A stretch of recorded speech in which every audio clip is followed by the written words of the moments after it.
ಹಟ್ಟಿ ತಿಪ್ಪೇಶನ ಸಂಭ್ರಮದ ಲಕ್ಷದೀಪೋತ್ಸವ ಮತ್ತು ಬೆಳ್ಳಿ ರಥೋತ್ಸವ.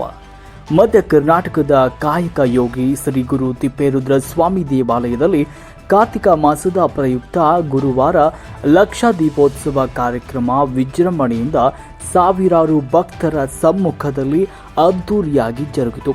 ಸಂಜೆ 6:30 ಆಕಾಶ ದೀಪವನ್ನು ಬೆಳಗಿಸುವ ಮೂಲಕ ಕಾರ್ಯಕ್ರಮಕ್ಕೆ ಚಾಲನೆ ನೀಡಲಾಯಿತು. ದೀಪೋತ್ಸವದಲ್ಲಿ ಸುಮಾರು 100 ದೀಪಗಳನ್ನು ಭಕ್ತರು ಬೆಳಗಿಸಿದರು.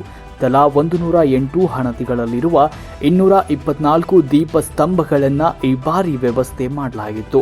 ಶ್ರೀ ಗುರು ತಿಪ್ಪೇರುದ್ರ ಸ್ವಾಮಿಯ ಒಳಮಠ, ಹೊರಮಠ, ಈಶ್ವರ ದೇವಾಲಯ, ಏಕಾಂತ ಮಠ ಗೋಪುರಗಳಿಗೆ ದೀಪಾಲಂಕಾರ ಮಾಡಲಾಗಿತ್ತು. ರಾತ್ರಿ 8ಕ್ಕೆ ಶ್ರೀ ಗುರು ತಿಪ್ಪೇರುದ್ರ ಸ್ವಾಮಿ ಒಳಮಠದ ದೇವಾಲಯದ ಆವರಣದಲ್ಲಿ ಬೆಳ್ಳಿ ರಥೋತ್ಸವ ನೆರವೇರಿಸಲಾಯಿತು. ದೇವಾಲಯದ ಮುಂಭಾಗದಲ್ಲಿ ಚಳ್ಳಕೆರೆಯ ನಿತ್ಯ ನಿಕೇತನ ಶಾಲಾ ವಿದ್ಯಾರ್ಥಿಗಳು ಮಕ್ಕಳು ಆಕರ್ಷಕ ಭರತನಾಟ್ಯ ಪ್ರದರ್ಶನ ಮಾಡಿದರು. ಇನ್ನು ಈ ಲಕ್ಷ ದೀಪೋತ್ಸವದ ವಿಶೇಷತೆ ಏನೆಂದರೆ, ಹಲವು ದಶಕಗಳಿಂದ ಕಾರ್ತಿಕ ಮಾಸದಲ್ಲಿ ದೀಪೋತ್ಸವ ನಡೆಸಿಕೊಂಡು ಬರಲಾಗ್ತಾ ಇದೆ ಅಂತ ಶ್ರೀ ಗುರು ತಿಪ್ಪೇರುದ್ರ ಸ್ವಾಮಿ ದೇವಾಲಯ ಕಾರ್ಯನಿರ್ವಹಣಾಧಿಕಾರಿ ಎಚ್ ಗಂಗಾಧರಪ್ಪ ಅವರು ತಿಳಿಸಿದರು. ಈ ಸಂದರ್ಭದಲ್ಲಿ ಪಟ್ಟಣ ಪಂಚಾಯತ್ ಅಧ್ಯಕ್ಷ ಮಂಜುಳಾ, ಶ್ರೀಕಾಂತ್, ಉಪಾಧ್ಯಕ್ಷೆ ಸರ್ವಮಂಗಳ, ಉಮಾಪತಿ, ದೇವಸ್ಥಾನ ಕಾರ್ಯನಿರ್ವಹಣಾಧಿಕಾರಿ ಎಚ್ ಗಂಗಾಧರಪ್ಪ, ದೇವಸ್ಥಾನ ಕಮಿಟಿ ಸದಸ್ಯ ಕಾವಲಪರ ತಿಪ್ಪೇರುದ್ರಪ್ಪ, ಪಟ್ಟಣ ಪಂಚಾಯಿತಿಯ ಸದಸ್ಯ ಮಂತ್ರಣ, ಜೆಆರ್ ರವಿಕುಮಾರ್, ಸಮಾಜ ಸೇವಕರಾದ ವಿ ದೊಡ್ಡನಾಗಯ್ಯ, ಉಮಾಪತಿ, ಬಂಡೆಕೋಲ್ಪಲ್ಲೆ, ಓಬಣ್ಣ, ಪ್ರಭುಸ್ವಾಮಿ, ಮಾಜಿ ಸದಸ್ಯ R Shrikanth, PSI Devaraj, police ಸಿಬ್ಬಂದಿಗಳು, ದೇವಸ್ಥಾನದ ಸಿಬ್ಬಂದಿಗಳು ಹಾಗೂ ಪಟ್ಟಣದ ನಾಗರಿಕರು, ಭಕ್ತಾದಿಗಳು ಹಾಜರಿದ್ದರು. ವರದಿ ಹರೀಶ್ ನಾಯಕನಹಟ್ಟಿ.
ನಾರಾಯಣ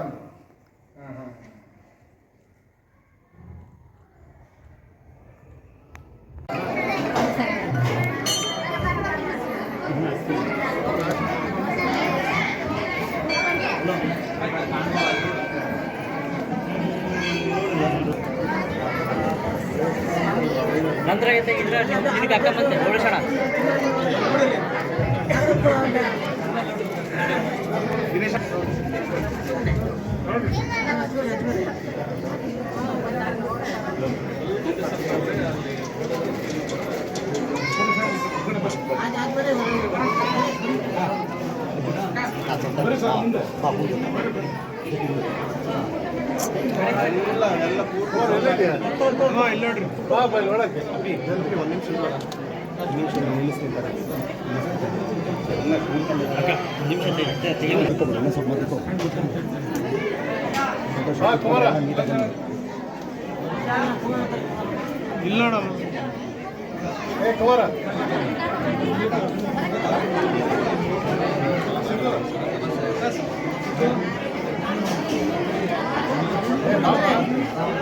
ಈ ಕಡೆ ನೋಡ್ರಮ್ಮ.